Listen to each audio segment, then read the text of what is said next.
नमस्कार, अस्सलाम वालेकुम, सत श्री अकाल, जय झूलेलाल। मैं हूं जी प्रेम मटनानी और आप देख रहे हैं हालात हाजरा का प्रोग्राम। हकीकत ये है, इब्तदा में आपसे दरख्वास्त है, चैनल जरूर सब्सक्राइब करें। दोस्तों, भारत की जो स्पेस एजेंसी है, Indian space research organisation, ISRO के नाम से उसे बुलाया जाता है, उसने कई सैटेलाइट लॉन्च किए हैं खला में, न सिर्फ अपने बल्कि बाहरी दुनिया के भी, और वो कमर्शियली अपनी एक्सपर्टीज को इस्तेमाल करता है और कमाते हैं। इसके लिए उसने PSLV polar satellite launch vehicle, GSLV geostationary geo satellite launch vehicle, कई तरह के रॉकेट बनाए हैं जो कि अलग अलग वजन के, साइज के सैटेलाइट अपने साथ खला में लेके जाते हैं और अपनी अपनी जगह पर उनको बिठाकर, और उसके बाद जब वो वापस आते हैं तो जब वो खला से धरती के ग्रेविटेशनल एरिया में दाखिल होते हैं तो उनकी स्पीड बढ़ जाती है, एक्सेलरेशन ड्यू टू ग्रेविटी जिसे कहते हैं, और जिसकी वजह से वो मोस्टली जल जाते हैं, और अगर थोड़ा बहुत कुछ बचता है तो वो जाके समंदर में गिरता है। यानी हर मर्तबा जितने भी सैटेलाइट लॉन्च करने होते हैं, वो जो एक रॉकेट बनाया जाता है उनको भेजने के लिए, वो रॉकेट का पूरा खर्चा और उसका मुनाफा वो उन सैटेलाइट के लॉन्च करने के रकम से वसूल किया जाता है। अब इसका एक इलाज अमेरिका ने ढूंढ निकाला और उसको उसने नाम दिया स्पेस शटल, यानी एक ऐसी व्हीकल जो कि अपने साथ एक या एक से ज्यादा सैटेलाइट लेके जाए, खला में जाए, अपने अपने महवर पर, अपने अपने ऑर्बिट में उसको बिठाए और फिर वापस आ जाए। इससे ये फायदा होता है कि उसको हम फिर से इस्तेमाल कर सकते हैं, यानी हमारा सैटेलाइट लॉन्च करने का जो खर्चा है बहुत कम हो जाता है। और आजकल तो हर मामले में कंपटीशन है। अभी ये सैटेलाइट लॉन्च करने में बावजूद इसके कि अब हिंदुस्तान सबसे ज़्यादा सस्ता लॉन्च करता है, लेकिन फिर भी अगर हम इससे भी और ज़्यादा सस्ता कर सके तो जो कॉम्पिटिटिव एनवायरनमेंट है उसमें हम ज़्यादा खड़े रह सकते हैं। और इसके लिए अभी भारत ने भी स्पेस शटल जैसा एक व्हीकल बनाना शुरू किया है। और मैंने जैसे आपको बताया कि इसमें मसला यही होता है कि वो जब भी वापस आता है अर्थ के ग्रेविटेशनल एरिया में तो उसकी स्पीड बहुत बढ़ जाती है, और जिसके बाद फ्रिक्शन की वजह से टेम्परेचर बढ़ जाता है और वो जल जाता है।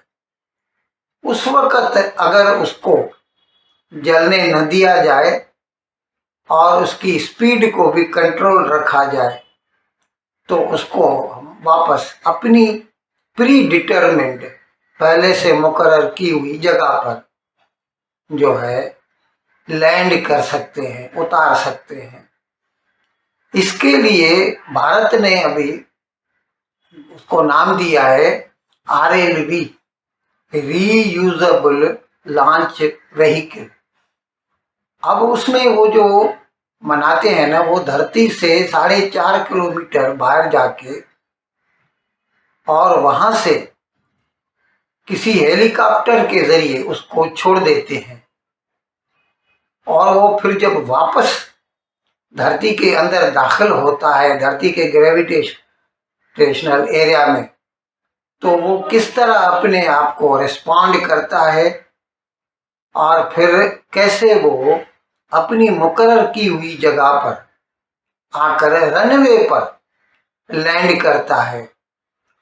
वो जब भी धरती के नजदीक आता है तो उसकी स्पीड रहती है 320 किलोमीटर पर आवर। उसको घटाने के लिए एक पैराशूट लगा दिया जाता है उसके साथ, जो कि उसकी स्पीड जैसे जैसे वो धरती के नजदीक आता है उसकी स्पीड घटाता है और वो 320 से घटकर 100 किलोमीटर तक पहुंच जाती है। जिसके बाद उसके ऊपर फिर ब्रेक्स अप्लाई किए जाते हैं जब तक कि वो लॉन्च व्हीकल रनवे पर खड़ी न रह जाए, रुक न जाए। इस सिलसिले में भारत ने 2 एक्सपेरिमेंट पहले किए थे। मैंने एक प्रोग्राम भी किया था, मैं लिंक दे दूंगा, आप देख सकते हैं। 2 ऐसे तजुर्बात भारत कर चुका है और दोनों मर्तबा वो कामयाब रहा है। ये अलग बात है कि हर नए तजुर्बे के साथ डिफरेंट वेदर कंडीशंस में और डिफरेंट एरियाज में उसको लैंड करने के लिए जो है तजुर्बात किए जाते हैं। और कल का तजुर्बा भी कामयाबी से हमकिनार हुआ।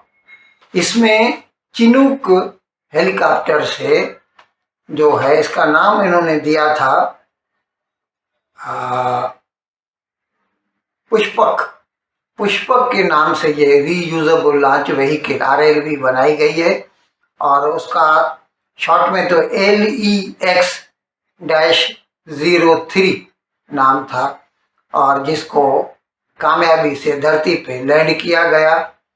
और अब मतलब ये है कि ये जैसे जैसे तजुर्बात करते हैं अपना कॉन्फिडेंस बढ़ता है, फिर कोई नई चीज़ बनाते हैं।